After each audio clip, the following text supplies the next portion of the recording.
ஜெய் யோக நரசிம்மாய நமக.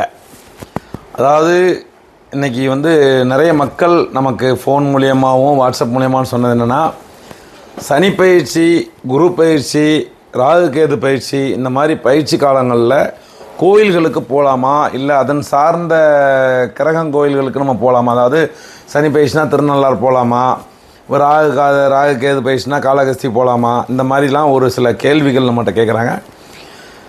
இப்போ ஒருத்தங்களுக்கு நல்ல நேரம் வருது அப்படின்னு இருக்கும்போது நம்ம எல்லா கோயில்களுக்கும் நம்ம போகிறத பற்றி தப்பு கிடையாது.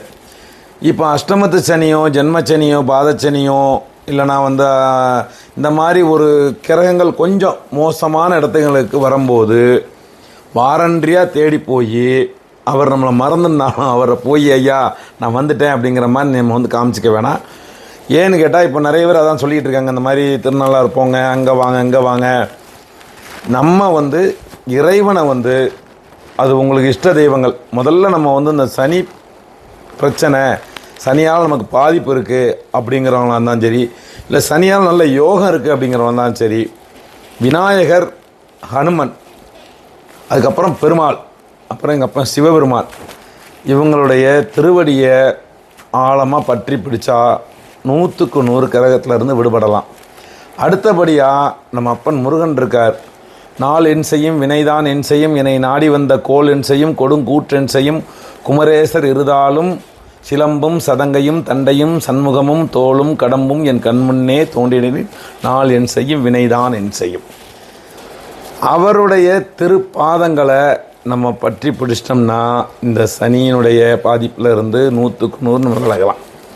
இந்த மாதிரி நிறைய கிரகத்தினுடைய பாதிப்புகள் நம்மகிட்ட இருந்துக்கிட்டே தான் இருக்கும். அதனால் யாரும் பயப்பட வேண்டிய அவசியம் இல்லை. இன்னொரு விஷயம் என்னென்னா, எல்லாத்துக்கும் கோச்சாரம் வேலை செய்யுமானா வேலை செய்யாது. 100ல் 60 பேருக்கு தான் கோச்சாரம் வேலை செய்யும், மீதியாவுக்கு வேலை செய்யாது. ஏன்னா ஒவ்வொரு கிரகசாரங்கள் நல்லா வலுவாக இருந்ததுன்னா கோச்சாரம்லாம் சின்ன சின்ன விஷயம் தான் எல்லாம் போயிடும்.